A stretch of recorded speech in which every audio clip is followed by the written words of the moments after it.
আসসালামু আলাইকুম, আপনাদের সবাইকে স্বাগতম নতুন একটি ভিডিওতে। আজকের ভিডিওটিতে আমরা হাজির হয়েছি নতুন একটি নিয়োগ বিজ্ঞপ্তি নিয়ে। ডাক জীবন বীমা পশ্চিমবঙ্গ জেনারেল ম্যানেজারের কার্যালয়ে নিয়োগ বিজ্ঞপ্তি, যেটি প্রকাশ হয়েছে 19 ফেব্রুয়ারি 2025 খ্রিস্টাব্দ। আজকের ভিডিওটি থাকছে 3টি পার্টে। প্রথম পার্টে থাকবে সার্কুলার, দ্বিতীয় পার্টে থাকবে কিভাবে আপনারা অ্যাপ্লিকেশন করবেন এবং তৃতীয় পার্টে থাকবে আপনারা কিভাবে পেমেন্ট কমপ্লিট করবেন। তার আগে বলে নেই, যারা এই চ্যানেলে নতুন তারা সবাই চ্যানেলটিকে সাবস্ক্রাইব করে আমাদের সাথেই থাকুন। শুরুতেই আমরা একবার সার্কুলারটি দেখে নেই। পদের নাম 60 মুদ্রাক্ষরিক কাম কম্পিউটার অপারেটর, যাদের গ্রেড হচ্ছে 14, বেতন কাঠামো হচ্ছে 10,000 থেকে 24,000, পদসংখ্যা শূন্য রয়েছে 5টি। শিক্ষাগত যোগ্যতা চাওয়া হয়েছে কোনো স্বীকৃত বিশ্ববিদ্যালয় হতে অনন্য দ্বিতীয় শ্রেণী স্নাতক পাস থাকতে হবে এবং কম্পিউটার ব্যবহারের দক্ষতা থাকতে হবে। তারপর নাম্বার 2 রয়েছে PLI অ্যাকাউন্ট্যান্ট, গ্রেড হচ্ছে 14, পদসংখ্যা শূন্য রয়েছে 8টি। এই ক্ষেত্রেও শিক্ষাগত যোগ্যতা হিসেবে চাওয়া হয়েছে স্নাতক পাস। তারপর নাম্বার 3 রয়েছে PLI অ্যাকাউন্ট্যান্ট ফিল্ড, গ্রেড হচ্ছে 15, শূন্য পদের সংখ্যা হচ্ছে 60টি। এই ক্ষেত্রে শিক্ষাগত যোগ্যতা চাওয়া হয়েছে উচ্চ মাধ্যমিক পাস অর্থাৎ HSC পাস। তারপর নাম্বার 4 রয়েছে অফিস সহকারী কাম কম্পিউটার মুদ্রাক্ষরিক, যাদের গ্রেড হচ্ছে 16, শূন্য পদের সংখ্যা হচ্ছে 3টি। এই ক্ষেত্রে শিক্ষাগত যোগ্যতা হিসেবে চাওয়া হয়েছে HSC পাস এবং কম্পিউটার ব্যবহারের দক্ষতা থাকতে হবে।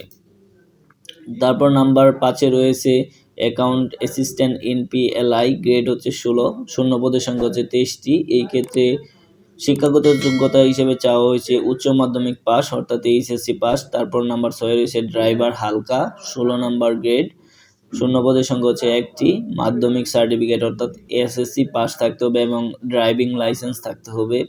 নাম্বার 7 রয়েছে অফিস সহায়ক, গ্রেড হচ্ছে 20, শূন্য পদের সংখ্যা হচ্ছে 6টি। এই ক্ষেত্রে মাধ্যমিক স্কুল সার্টিফিকেট পাস অর্থাৎ SSC পাস থাকতে হবে। নাম্বার 8 রয়েছে নিরাপত্তা প্রহরী, এদের গ্রেড হচ্ছে 20, শূন্য পদের সংখ্যা হচ্ছে 2টি। এই ক্ষেত্রে মাধ্যমিক স্কুল অর্থাৎ SSC পাস থাকতে হবে। এবং 9 নাম্বার সর্বশেষ পরিচ্ছন্নতা কর্মী সুইপার, গ্রেড হচ্ছে 20, শূন্য পদের সংখ্যা হচ্ছে 1টি। শিক্ষাগত যোগ্যতা হিসেবে চাওয়া হয়েছে 8ম শ্রেণী পাস। সর্বমোট 56 জনকে নিয়োগ দেওয়া হবে এই বিজ্ঞপ্তিতে। আবেদনের জন্য 300x300 পিক্সেলের ছবি লাগবে এবং স্বাক্ষর লাগবে 300x80 পিক্সেলের। অনলাইনে আবেদন শুরু হয়েছে 27 ফেব্রুয়ারি 2025 খ্রিস্টাব্দে এবং অনলাইনে অ্যাপ্লাই শেষ হবে 25 মার্চ 2025 বিকাল 5টায়। এবার চলুন আপনারা কিভাবে অ্যাপ্লিকেশন করবেন সেটি দেখে নেওয়া যাক। শুরুতে যে কোনো একটি ওয়েবসাইটে চলে যাবেন, তারপর লিখবেন pliwc.teletalk.com.bd। তারপর প্রবেশ করলে আপনাদের এমন একটি ইন্টারফেস চলে আসবে। তারপর আপনারা চাইলে অ্যাডভার্টাইজমেন্ট পুনরায় দেখে নিতে পারেন। Deadline 25 March 2025। তারপর অ্যাপ্লিকেশন ফর্ম, ডিরেক্ট আপনারা অ্যাপ্লিকেশন ফর্মে চলে যাবেন। তারপর আপনাদের অ্যাভেলেবল পোস্টগুলো পেয়ে যাবেন। আপনারা কে কোন পদে অ্যাপ্লিকেশন করতে চান সেইগুলো আপনারা এইখান থেকে টিক মার্ক দিয়ে দিবেন। আমরা যেহেতু 60 মুদ্রাক্ষরিক কাম কম্পিউটার অপারেটর অ্যাপ্লাই করব, সেটি একটি দেখিয়ে দিচ্ছি। সবগুলোর আবেদন প্রসিজার একই। তারপর নেক্সট বাটনে ক্লিক করবেন, তারপর এমন একটি ফর্ম চলে আসবে। তারপর নোতে ক্লিক করবেন, তারপর নেক্সটে ক্লিক করলে আপনাদের আবেদন ফর্মটি চলে আসবে। তারপর আপনারা আপনাদের নাম দিয়ে দিবেন, বাংলাতে আবেদনকারীর নাম দিয়ে দিবেন, পরে পিতার নাম দিয়ে দিবেন, তারপর পিতার নাম বাংলাতে দিয়ে দিবেন, তারপর মায়ের নাম দিয়ে দিবেন, মাতার নাম বাংলাতে দিয়ে দিবেন, তারপর ডেট অফ বার্থ আপনারা পূরণ করে দিবেন। তারপর আপনাদের রিলিজন দিয়ে দিবেন, কে কোন ধর্মের, তারপর জেন্ডার সিলেক্ট করবেন, তারপর ন্যাশনাল আইডি কার্ড অবশ্যই থাকতে হবে, ইয়েস দিতে হবে। তারপর আপনাদের ন্যাশনাল আইডি কার্ডের নাম্বারটি দিয়ে দিবেন। তারপর বার্থ রেজিস্ট্রেশন অর্থাৎ জন্ম নিবন্ধন কার্ড যদি থাকে সেই ক্ষেত্রে ইয়েস দিয়ে নাম্বারটি দিয়ে দিবেন, আর যদি না থাকে সেই ক্ষেত্রে নো সিলেক্ট করবেন। তারপর পাসপোর্ট আইডি কার্ড, ইয়েস থাকলে ইয়েস দিবেন, তারপর নো থাকলে নো। ম্যারিটাল স্ট্যাটাস, যদি আপনারা সিঙ্গেল হন সেই ক্ষেত্রে সিঙ্গেল দিবেন, আর যদি বিবাহিত হন তাহলে ম্যারিড দিবেন। তারপর মোবাইল নাম্বারটি দিয়ে দিবেন। এই ক্ষেত্রে খুবই গুরুত্বপূর্ণ বিষয় আপনারা একটি সঠিক ফোন নাম্বারটি দিবেন, কারণ এই নাম্বারে আপনার সকল ইনফরমেশন আসবে, কবে পরীক্ষা হবে, কোথায় পরীক্ষা হবে। আবার কনফার্ম, পুনরায় নাম্বারটি দিয়ে দিবেন। তারপর হচ্ছে আপনাদের ইমেল অ্যাড্রেসটি দিতে হবে। যদি কারো ইমেল অ্যাড্রেসটি খুঁজে না পান, সেই ক্ষেত্রে আপনাদের ফোনের প্লে স্টোরে যাবেন, সেইখানে আপনার ইমেল অ্যাড্রেসটি পেয়ে যাবেন। তারপর হচ্ছে যদি কারো কোটা থাকে সেই ক্ষেত্রে সিলেক্ট করবেন, আদারওয়াইজ নট অ্যাপ্লিকেবল। তারপর ডিপার্টমেন্টাল স্ট্যাটাস হচ্ছে আপনি বর্তমানে কি করেন। যদি কোথাও সরকারি চাকরি করে থাকেন সেই ক্ষেত্রে গভর্নমেন্ট এমপ্লয়ি দিতে হবে, অথবা সেমি গভর্নমেন্ট এটসেট্রা। আর যদি কোথাও কোনো ধরনের জব না করে থাকেন সেই ক্ষেত্রে নট অ্যাপ্লিকেবল দেবেন। তারপর হচ্ছে আপনাদের প্রেজেন্ট অ্যাড্রেস সিলেক্ট করতে হবে। আপনাদের অ্যাড্রেস শুরুতেই কার অধীনে আছেন, বাবা মা। তারপর হচ্ছে ভিলেজ দিয়ে দিবেন, ডিস্ট্রিক্ট উপজেলা দিয়ে দিবেন আপনাদের। তারপর হচ্ছে পোস্ট অফিস দিয়ে দিবেন। তারপর হচ্ছে আপনাদের পোস্টাল কোড দিয়ে দিবেন। আপনাদের প্রেজেন্ট অ্যাড্রেস এবং পার্মানেন্ট অ্যাড্রেস যদি একই হয়ে থাকে সেই ক্ষেত্রে আপনাদের এই ক্ষেত্রে আপনাদের এখানে একটি টিক মার্ক দিয়ে দিলেই হয়ে যাবে।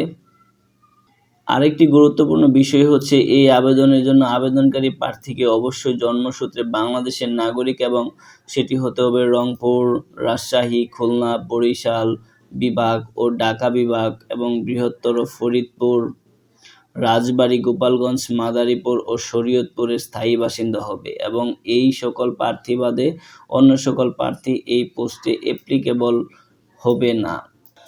তারপর আপনাদের প্রেজেন্ট অ্যাড্রেস এবং পার্মানেন্ট অ্যাড্রেস যদি একই হয়ে থাকে সেক্ষেত্রে সিলেক্ট করে দিবেন। তারপর হচ্ছে আপনাদের এসএসসি ইকুইভ্যালেন্টের তথ্যগুলো দিয়ে দিবেন। তারপর হচ্ছে রোল নাম্বার, তারপর হচ্ছে আপনারা কোন গ্রুপের ছিলেন সেটি সিলেক্ট করে দিবেন। তারপর হচ্ছে কোন বোর্ড থেকে পরীক্ষা দিয়েছেন সেগুলো সিলেক্ট করে দিবেন। আপনাদের রেজাল্ট কত ছিল সেটি দিয়ে দিবেন। তারপর হচ্ছে পাসিং ইয়ার কত সালে সেটি সিলেক্ট করে দিবেন। তারপর হচ্ছে আপনাদের এইচএসসি দিয়ে দিবেন, রোল নাম্বার দিয়ে দিবেন। তারপর হচ্ছে কোন গ্রুপ থেকে পরীক্ষা দিয়েছেন, তারপর হচ্ছে কোন বোর্ডের পরীক্ষা দিয়েছেন সেটি সিলেক্ট করে দিবেন। তারপর হচ্ছে কত সালে পাস করেছেন সেটি সিলেক্ট করে দিবেন। তারপর হচ্ছে আপনাদের গ্র্যাজুয়েশন বা ইকুইভ্যালেন্ট লেভেল এইগুলো সব পূরণ করে দিবেন, আপনারা কে কোথা থেকে পাস করেছেন।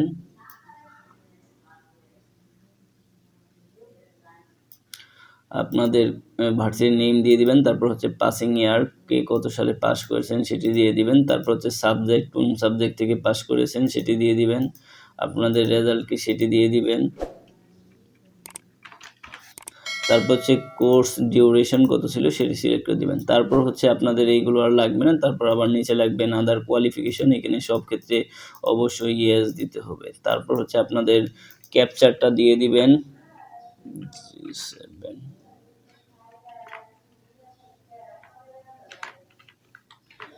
তারপর হচ্ছে এখানে একটি টিক মার্ক দিয়ে দিবেন যে আই ডিক্লেয়ার দ্যাট, অর্থাৎ আপনার সকল ইনফরমেশন এখানে সঠিক। তারপর হচ্ছে সাবমিট বাটনে ক্লিক করবেন। তারপর হচ্ছে আপনার সাবমিট বাটনে ক্লিক করলে এমন একটি ইন্টারফেস চলে আসবে। তারপর হচ্ছে আপনাদের এইখানে ছবিটা অ্যাড করে দিবেন এবং হচ্ছে এই ক্ষেত্রে সিগনেচার এইখানে দিয়ে দিবেন। তারপর হচ্ছে জাস্ট এখানে ওকে বাটনে ক্লিক করে সাবমিট অপশনে ক্লিক করলেই আপনাদের আবেদনটি সম্পন্ন হয়ে যাবে এবং সেই আবেদনে একটি ইউজার আইডি পেয়ে যাবেন। তারপর হচ্ছে থার্ড স্টেপ, আপনারা কিভাবে পেমেন্ট কমপ্লিট করবেন। পেমেন্ট করার জন্য আপনারা চলে যাবেন আপনাদের যে কোনো একটি মোবাইল অপারেটর, অবশ্যই সিমটি থাকতে হবে টেলিটক সিম। তারপর লিখবেন এসএমএসে গিয়ে PLIWC, তারপর স্পেস দিয়ে আপনাদের ইউজার আইডিটি লিখে 16222 নাম্বারে সেন্ড করে দিবেন। তারপর তারা একটি পিন নাম্বার দিবে, পুনরায় লিখবেন PLIWC স্পেস দিয়ে লিখবেন ইয়েস, তারপর স্পেস দিয়ে পিন নাম্বারটি বসিয়ে 16222 নাম্বারে সেন্ড করে দিবেন, তাহলে আপনার আবেদনটি সম্পন্ন হবে। সো ধন্যবাদ আপনাদের সবাইকে পাশে থাকার জন্য।